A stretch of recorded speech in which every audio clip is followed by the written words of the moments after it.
When We Disagree is a show about arguments, how we have them, why we have them, and their impact on our relationships and ourselves. We argue over things that are, at least in part, matters of taste. We argue, for example, over art, the meaning of a movie or a song, the beauty of a painting, and the artistic quality of a novel. We argue over things that are purely subjective, whether raw onions taste good. Many of these, of course, really depend on the person. Beauty can, the saying goes, really be in the eye of the beholder, and a similar kind of it depends logic can apply to our experiences of songs, interior design, colors, and so many other aesthetic experiences of beauty and wonder and awe. But we keep having these arguments. We keep telling one another that a movie or a song is really awful and that anyone would be crazy to like it.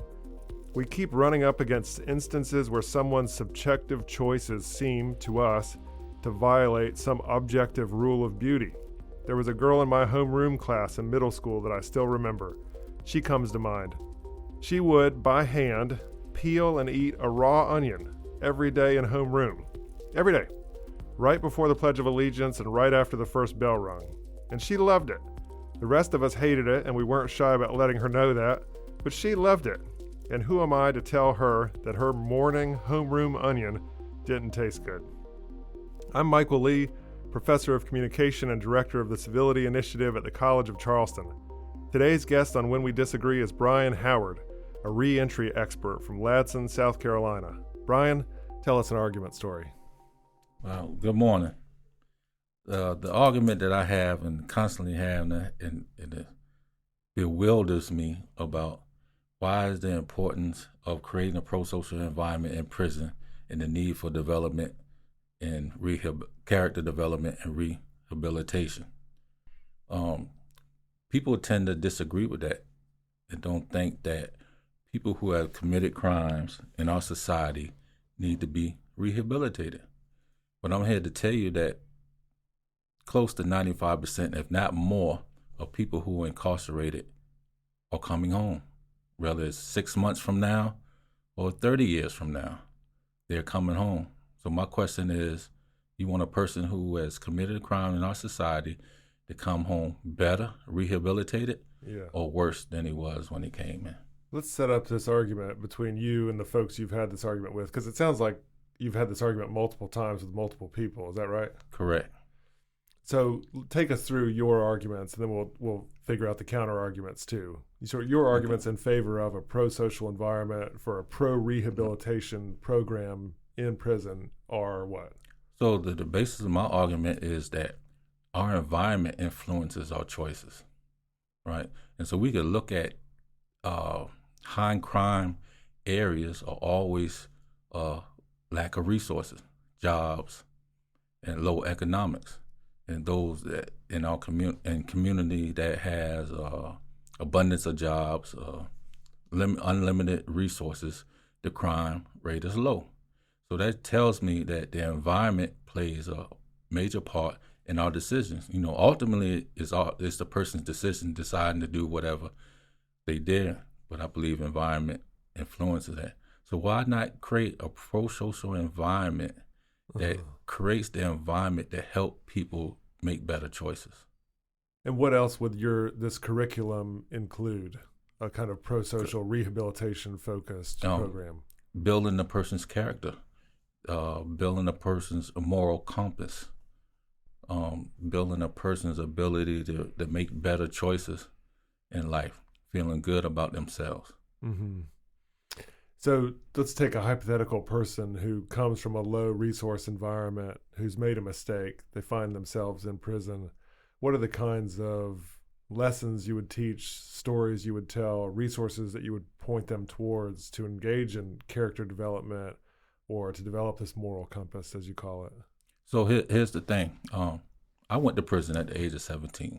Mm-hmm. And so hearing all the stories about what prison is like, and when I got to prison, and some of those stories had looked to be true. It was a real hostile environment, violent, people being jumped on, raped, robbed, even killed. And so my first inclination is to get me a homemade knife, right? Yeah, that was my choice to do that, but I based that choice on the environment that I was in. And it wasn't a few years later after that, somebody came to me and said, "Why are you carrying that knife? Well, this is prison. That's what you're supposed to do. Well, why don't you think of this place as a college, a place of learning, instead of a prison?" And when I began to think, even though that physically my environment didn't change, but my environment in my mind, how I view where I was at, began to change, I started to make better choices. You felt like in that moment you could shape your surroundings, at least in part, by your mental orientation towards your surroundings. In other words, if you thought of this place as a violent prison, guess what it was going to be? Exactly. And so not a lot of people can do that, right? So it's easy to help people do that if you already create the environment they want to see.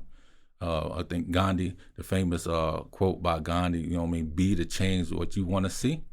And so a lot of people can't do that. So why not create the environment that would be conducive for learning and making a person better? And what are the kinds of things you did after you made that kind of mental shift from this place could be a place of learning instead of just a place of violence? So I started changing my thoughts and decisions, and ultimately that changed my behavior. So I was no longer doing the things that I was doing that led me to prison in the first place. And throughout the years, officials starting to recognize how I have changed. And so a lot of those COs became wardens. And so when one particular officer became a warden, he had a vision to create a character-based unit within the institution. And so he came to me and with 4 other guys, how we going to develop this character-based unit. And so we began to develop that, and it turned into the whole institution becoming a character-based institution. And right now, today, Allendale Correctional Institution is listed as the character-based institution for South Carolina Department of Corrections. And you, with 4 other people, helped develop the character curriculum, essentially. I was one of the initial 4, and then we added 4 more, so it was 8 of us in the beginning that took and started developing this idea for a pro-social environment and creating character development with a whole plethora of classes to go along with it. And it changed my life. It gave me purpose. I'll give you another example. We had a pet program where we rescued dogs and cats that came and rehabilitated them so they can be adopted. So our caveat to that was that these animals come in, we rehabilitate them so they be eligible for parole, being adopted by a family. And that kind of rehabilitated guys who've been in there 20, 30 years that have not touched a cat or a dog. And it's just something that you have to see, the humility and the humanness that came back into people's lives because they was able to connect with these animals. And it's almost like who's doing the rehabilitation. Right. It's kind of hand in hand. The human through the animal and the animal through the human. It is this kind of bi-directional, mutual process of rehabilitation. Exactly. And that's just one example of the within the curriculum that you and these 4 or 8 others helped create. Right. And so, and the basis of it is character development. You know what I mean? How's your character? You know what I mean? Doing the right thing even when nobody is looking. Right. And so that's a kind of hard thing to do when you lived a life of crime or lived a life of making bad choices or lived in an environment where that is so hostile that I think the need that I have to do certain things in order to survive. And so once, and not only that, once we create that environment, because the prison environment without being pro-social is a hostile environment. So you go in, when you wake up, you got to survive through the day. You don't know if you're going to survive through the day or not. Yeah. And so this is how you have to live. So that gives little room, a little time to work on yourself. So creating this pro-social environment to where you come into the dormitory and make it a college-like scene. You got books on in the public area. You got different positive quotations on the wall. You got character development quotes everywhere. So everything that you're seeing is pro-social, and you're learning these soft skills along the way. I can give you tons of examples, but one example is this older guy. He lived a life of crime all his life. He's doing life now, and he just been stubborn. You know, he in his 70s, so he, you know, I've been doing this and this. I'm doing it, but on the strength of me, the respect that he had for me, he came into the program, and I told him, let's do the bare minimum.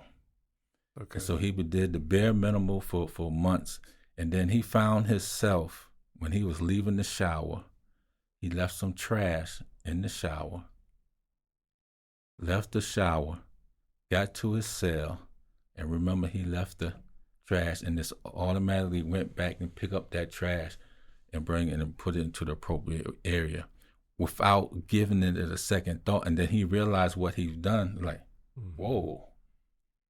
Because the norm is just to leave your trash and everything in the shower, and the person who's responsible to clean up the shower, they'll take care of that. And it's like, this is a prison. Who cares about the environment we live in? Right. And so because of the pro-social environment and the values that we was creating, even though he resisted and did the bare minimum, it began to change the way he thought and perceived things. It's a small act, but it felt significant to him. Exactly. Let's take the other side. What are the arguments you would encounter against the pro-social curriculum that you developed? Oh, when you commit a crime, you shouldn't have that type of treatment. You need a punishment because, you know, by the basis of our 13th Amendment emphasizes that you can be put back in slavery through the punishment of a crime. And so for decades, now over a century, as we view people who commit crimes, we view that there should be punitive damages or punitive actions towards their behavior. And that may be so on some level, but it also should have some rehabilitation towards that as well. You're not necessarily arguing that you're anti-punishment. You're arguing that there has to be a kind of balanced approach. Well, and I'm going to say this, and this might develop another argument. I'm anti-punishment, but pro-accountability. So what I mean by that, if I do something, right, I need to be held accountable for what I've done, right? And so I'm being held accountable, and that might turn to sentence me to prison for a number of years, be it so. But don't look at it as being punitive. Look at it as being accountable. I'm being accountable for the decisions that I made. It's a good distinction. Do you think that the folks, if you could put thoughts to their words, the folks who disagree with your approach, funding or spending time on pro-social curricular development in prison for those who have been incarcerated, do you think that they think that punishment is rehabilitation? In other words, the only way to get somebody to realize the error of their ways is to punish them so much that they feel like they have to change? Yeah, I do believe that because, you know, as children growing up, your parents kind of punish you if you did something wrong, did something that they told you not to do, and so you be punishment. That didn't work for me, right? I would rather got the punishment than be held accountable for what I did, right? Because the punishment will weigh off. You know what I mean? Was it a beating or a restriction for a couple of days or a week, couldn't go outside or whatever? Right. All those things will pass, right? And I'll be right back doing the same things. Whatever I've been held accountable for what I've done and have some correction action took place, right? I would have had a better thought pattern. Brian, made better choices. What's your hope for the future of rehabilitation programs for those who have been incarcerated, either in this state or in this nation? So my hope is far-fetched, and it could lead to another argument. Can you imagine a society without prisons? And so the counter argument, and it's probably right we will always have a need for prisons. So if that argument is right, and it probably is, so why not create the prison that has pro-social environment, has character development, and some moral ethics and values in place that when somebody goes in and the person being released, he's a better person, better human being than he was when he came in. Or she. I don't want to sound biased. But Brian, thank you so much for being on When We Disagree. Thanks for having me. When We Disagree is recorded at the College of Charleston with creator and host Michael Lee. Recording and sound engineering by Jesse Kunz and Lance Laidlaw. Reach out to us at whenwedisagree@gmail.com.